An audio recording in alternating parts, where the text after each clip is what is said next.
वो कहते हैं ना कि जब आदमी का तकदीर खराब होने लगे तो जुबान अपने आप खराब हो जाती है। वही हाल है खेसारी लाल यादव का। पावर स्टार पवन सिंह जब तक चुप थे, जब तक इस मामलों में नहीं आए थे, तब तक तो ये खूब हवाबाजी किए, खूब अंड संड बोले, खूब आए बाएं साए बोले। और जैसे ही पावर स्टार पवन सिंह ने इस चुनावी मैदान में एंट्री लिया, लोगों के दिलो दिमाग पर अपने आप पावर स्टार छप गए। वो कहावत है कि झुंड में कितने भी शेर क्यों ना घूम ले, जब शेर आता है तो अपने आप मैदान खाली हो जाता है। पावर स्टार पवन सिंह ने कैंपेनिंग शुरू कर दिया है इलेक्शन में एनडीए के साथ। एनडीए के लिए जब से उन्होंने कैंपेनिंग शुरू किया है, लोगों की जुबान पर एक ही नाम है, NDA power star Pawan Singh. Power star Pawan Singh आजकल प्रचार में है। बिहार के अलग अलग क्षेत्रों में जाकर वो प्रचार कर रहे हैं। खेसारी लाल यादव छपरा विधानसभा से चुनाव लड़ रहे हैं। आए दिनों उनके बयानबाजी से लोग ये सोच रहे हैं कि बोलना क्या चाह रहे हैं, कि आंधी नहीं तूफान है। ये पावर स्टार पवन सिंह का जलवा है कि लोगों के दिलो दिमाग पर सिर्फ और सिर्फ पवन सिंह का ही नाम गूंज रहा है। बीते दिनों पवन सिंह ने एक गीत गाया कि जोड़ी मोदी या नीतीश जी के हिट हुई।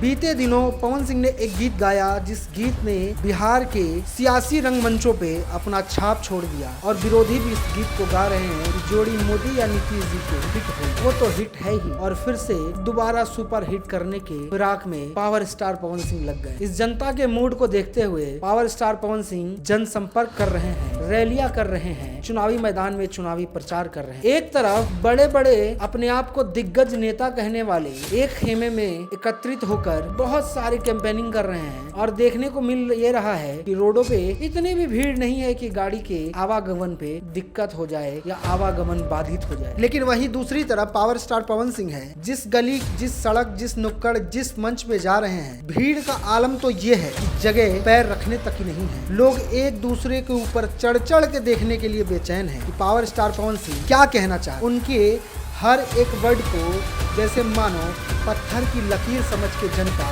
बेकाबू हो जा रही है। भीड़ तो इतनी है कि पवन सिंह को मंच तक पहुंचने में 2-2 घंटे लग जा रहे हैं। मंच पे पहुंचने के बाद भाषण क्या देते, जाने के लिए रास्ता ही नहीं बच रहा है। मजबूरन उन्हें गाड़ियों पे और सनरूफ से निकल के खड़े होकर जनता को समझाना पड़ रहा है, आप सभी के साथ पावर स्टार पवन सिंह है, तो आपको भी एनडीए के साथ खड़ा होकर इस देश को और इस बिहार को खासकर बचाना होगा। फिर से वही जंगल राज इस बिहार को नहीं चाहिए, जहां बहन बेटियों की इज्जत लूटने में क्षणिक भर देर नहीं लगता था। नौयुवकों के पैसे और मोबाइल छीनने में तुरंत ही कोई ना कोई कट्टाधारी अपना मनचला मूड लेकर रोड पे उतर जाता था। जंगल राज से बहुत टाइम लगा इस बिहार को समतल भूमि पे आने में। उस गड्ढे को समतल करने में नीतीश कुमार की पसीने छूट गए।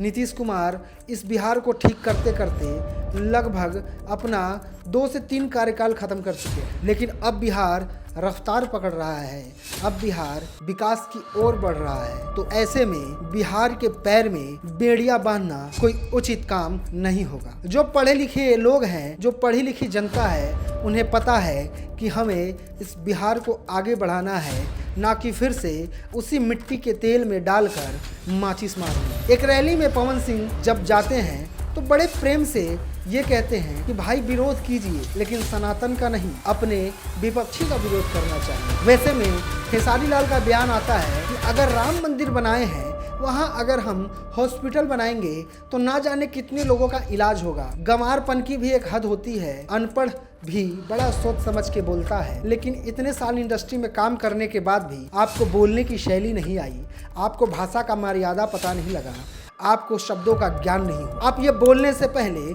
थोड़ा सा रिसर्च कर लेते कि राम मंदिर बनने से पहले अयोध्या में और यूपी में और देश के ना जाने कितने क्षेत्रों में कितने हॉस्पिटल, कितने आईआईटी कॉलेजेस, कितने मेडिकल कॉलेज और कितने एम्स बनाए गए। ऑलरेडी ये सारे काम हो रहे हैं और हो चुके हैं, और बहुत सारे काम तो अभी पाइपलाइन में है और चल रहा है। जिस छपरा की बात कर रहे हो आप खेसारी लाल जी, आपको तो ये भी नहीं पता होगा कि वहाँ एयरपोर्ट लगभग अपने कार्य सीमा से पहले तैयार होने जा रहा है। फिर आप कसम खा लो खेसारी जी कि छपरा एयरपोर्ट पे आप कभी नहीं उतरोगे, क्योंकि वो बीजेपी का बनाया हुआ है, क्योंकि वो एनडीए का बनाया हुआ है, क्योंकि वो नीतीश कुमार का बनाया हुआ है। आप कसम खा लो खेसारी जी कि बिहार के रोडों पे अपनी गाड़ी को टॉप गियर लगा के नहीं दौड़ाओगे। आप कसम खा लो कि बिहार की किसी भी जन सुविधा को आप इस्तेमाल नहीं करोगे। शायद आपको याद नहीं है खेसारी जी, जब आप लिट्टी चोखा बेचते थे तो आपके बाबूजी रोड पे साइकिल लेके निकलने लायक नहीं थे, क्योंकि रोड थी ही, सड़कें थी ही नहीं। लेकिन आज आपके पिताजी तो छोड़ो, आप खुद रेंज रोवर लेकर बिहार की चमचमाती सड़कों पर अपना रोरा और टोरा बांधते हुए दौड़ते नजर आते हो काफिला। कैसे विकास नहीं हुआ? जिस घरों में आप लालटेन की रोशनी की बात करते हो, उन घरों में अब लालटेन की रोशनी नहीं, बिजली और बत्ती लग चुकी है और वो उस बिजली बत्ती में खुश हैं। उन्हें फिर से वो मिट्टी तेल नहीं चाहिए जिससे लालटेन जलाना पड़ जाए। एक बयान में आपने कहा, निरहुआ जी ने हमारे लिए किया ही क्या है, पवन सिंह क्या किए हैं, हम अपने बदौलत अपने मेहनत के दम पर ये मुकाम हासिल किया है और इतने बड़े सुपरस्टार बने हैं। आपकी आवाज़ में, आपकी कथनी में एक अहंकार घमंड की बू आती है, जिस बू को यहाँ की जनता स्वीकार नहीं करेगी। आप ही के शब्द हैं जब आप अवार्ड फंक्शन में कहते हैं कि अगर 25 लाख रुपए मेरे ऊपर खर्च ना होते तो खेसारी आज खेसारी लाल यादव नहीं बनता। वही लड़का कहीं लिट्टी चोखा बेच रहा होता और स्टूडियो मदद की गुहार लगा रहा होता कि मुझे सुपरस्टार बनना है, कोई एल्बम करवा लो। साजन चले ससुराल आप भूल तो नहीं गए जब दिनेश लाल यादव ने डिस्ट्रीब्यूटर को पैसे देकर ये कहा, नया लड़का है, इसका भी हक बनता है आगे बढ़ने का। उस दिन आप बहुत खुश हुए थे कि हमारे जो पूजनीय हैं, जिसने हमें पैदा किया है, वो दिनेश लाल यादव है। ये मैं नहीं कह रहा, ये आपके ही शब्द हैं। तो मिर्ची लगे तो पानी पीकर थोड़ा अपने कलेजे को ठंडक दीजिएगा। बात कड़वी है लेकिन सच्ची है, क्योंकि ये आपने ही कही है और मुझे विश्वास है आप झूठ नहीं बोलते हैं। आपने एक शो के दौरान ये भी कहा था, मनोज भैया हम सबके गार्जियन है और इन्होंने ही भोजपुरी को यहाँ तक लाया है। आज हम लोग जो भी कुछ है इनके नक्शे कदम पे चल के हैं। फिर आपकी उसी जबान से इतनी कड़वी शब्द कैसे निकल सकती है कि पवन सिंह, निरहुआ, रवि किशन और मनोज तिवारी आसाराम बापू हैं। आपको पता होना चाहिए कि आसाराम बापू रेप के केस में अंदर है। तो आप कहना क्या चाहते हैं? जिसे आप पिता तुल्य कहते हैं, जिसे अपने पिता का दर्जा देते हैं, वो रेपिस्ट है? शब्दों का चयन करने से पहले थोड़ा सा लंबी गहरी सांस लिया करो मिस्टर खेसारी लाल यादव, क्योंकि आप जब भी बोलते हो उल्टी करते हो, जब भी बोलते हो हग देते हो। मुंह से हगना थोड़ा शोभा नहीं देता, क्योंकि आप तो ट्रेंडिंग स्टार है ना। चैलेंज करते हो कि 1 किलोमीटर के अंदर हम रैली रखेंगे तो पता लग जाएगा किसकी कितनी औकात है और कौन कितना किस पे भारी है। आपको पता लग ही गया होगा कि 2 दिन से पावर स्टार की एंट्री क्या हुई। पवन का झोंका आपके रैलियों को हवा में उड़ाते हुए नजर आ रहा है। पावर स्टार का जलवा आपके क्षेत्र में लोगों के दिलों पर यूं घर कर गया है कि आपकी रैलियों में लोगों की कमी होनी शुरू हो गई है। अगर इतनी ही भीड़ है तो आपका चुनावी गाड़ी, आपका चुनाव प्रचार का गाड़ी आगे इजिली कैसे बढ़ जा रहा है? भीड़ देखना है तो कुछ क्लिप मैं लगा देता हूँ, देख लो। इसे कहते हैं भीड़, इसे कहते हैं जनसैलाब और इसे कहते हैं जनता का प्यार, जिसने पावर स्टार पवन सिंह के समर्थन में एनडीए को जीत की अग्रिम शुभकामनाएं दे डाली है। आप जिन्हें चुनाव प्रचार में लाते हैं वो पता है क्या बोलते हैं कि गाय के गोबर से बदबू आती है, इसलिए हम गाय पालना और गाय रखना उचित नहीं समझते। कोई और नहीं, अखिलेश यादव, पूर्व मुख्यमंत्री उत्तर प्रदेश। क्या शोभा देता है ऐसी घिनौनी शब्दों का प्रयोग करना जो किसी जनता को भी अच्छी ना लगे। आप जनता का दिल जीतने चले हैं। आप पवन सिंह और एनडीए बीजेपी का विरोध करते करते कब हिंदू का विरोध करने लगे, कब सनातन का विरोध करने लगे, किसी को पता ही नहीं चला। अगर आपको इतनी ही दिक्कत है राम मंदिर से, अपने माथे से तिलक उखाड़ फेंकिए, अपने नाम से यादव हटा के किसी खान का, किसी मौलाना का नाम जोड़ लीजिए। आपको इतनी ही दिक्कत है सनातन से तो अपने घर में पूजा पाठ बंद करके नमाजों का सिलसिला जारी कर दीजिए। आपको इतनी ही दिक्कत है सनातन से और सनातन विरोधी बनने का शौक है तो सर से पगड़ी हटाकर मौलवी का टोपी पहन लीजिए और खुद का नाम आधार कार्ड में चेंज करवाकर अपने नाम के आगे खेसारी लाल खान लगवा लीजिए, ज़्यादा बेहतर रहेगा। मुझे शर्म आती है कहते हुए कि मैं भी आपके गाने कभी ना कभी सुनता हूँ और जो गाने पसंद आता है उसको लाइक करता हूँ। मुझे शर्म आती है कि मैं इसी इंडस्ट्री का हूं जिस इंडस्ट्री का एक बड़ा सुपरस्टार हिंदू विरोधी निकल गया। दिनेश लाल यादव ने आपके लिए कुछ खराब शब्दों का प्रयोग नहीं किया। उन्होंने बड़ा सटीक कहा कि जो राम का विरोधी है वो यादव हो ही नहीं सकता, क्योंकि यादव कभी सनातन का विरोध नहीं करता। यह यदुमुल्ला है। ये शब्द हैं दिनेश लाल यादव निरहुआ के। आपके मुंह से जवाब तक नहीं निकला क्योंकि आप सही नहीं थे, आप गलत थे। रही बात हमारी, तो हम तो अपना प्रतिक्रिया देंगे ही।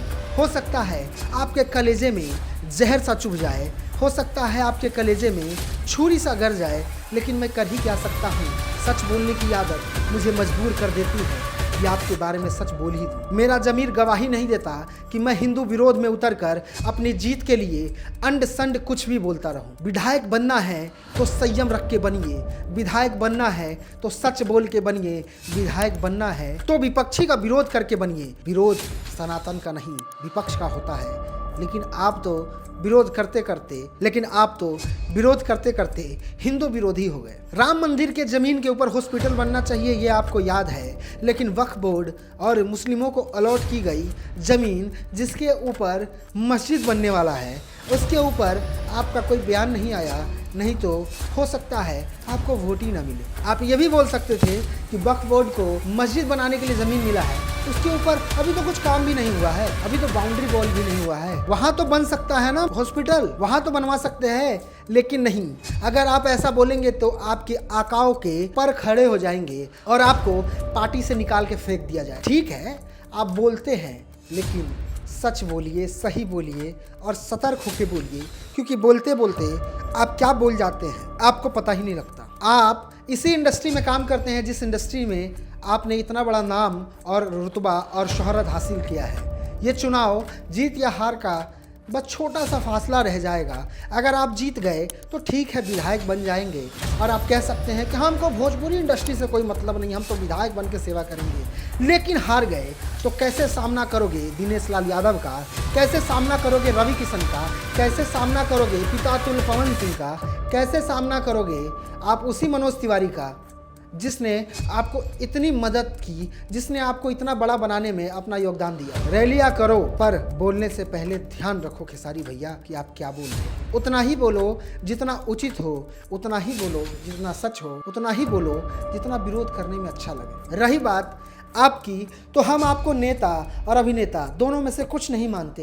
हम मानते हैं एक इंटरटेनर जो लोगों को इंटरटेन करता है। बस सीखना है तो पावर स्टार पवन सिंह से सीखिए कि उन्होंने आपको क्या सलाह दी। दूसरे के घर में आग लगे तो पानी डाला जाता है, लेकिन आप तो पेट्रोल का डब्बा लेकर पहुंच जाते हैं उसके घर में धू धू करके आगों को और बढ़ाने के लिए। लेकिन पवन सिंह ने आपको कितनी अच्छी बात समझाई कि अगर आपके अंदर बूता है मेरे परिवार के बारे में बोलने के लिए तो तैयार रहिए, मैं भी अगर बोलूँगा तो बुरा नहीं लगना चाहिए। क्यों बोलते हो किसी के परिवार के बारे में? एक अकेला पवन सिंह के बारे में बस इतना ही बोलूंगा कि विरोधियों ने साजिशों की गठरी बांधी है। इन विरोधियों को पता नहीं है पावर स्टार पवन सिंह सिर्फ पवन सिंह नहीं, एक आंधी है। मिलते हैं नेक्स्ट वीडियो में, तब तक के लिए अपना ख्याल रखिए, वोट जरूर डालिए और अपना मत जाया मत कीजिएगा, सही प्रत्याशी को चुनिएगा और इस सरकार की, इस एनडीए सरकार की हाथ को मजबूत करने में, पवन सिंह के हाथ को मजबूत करने में अपना योगदान ज़रूर कीजिएगा।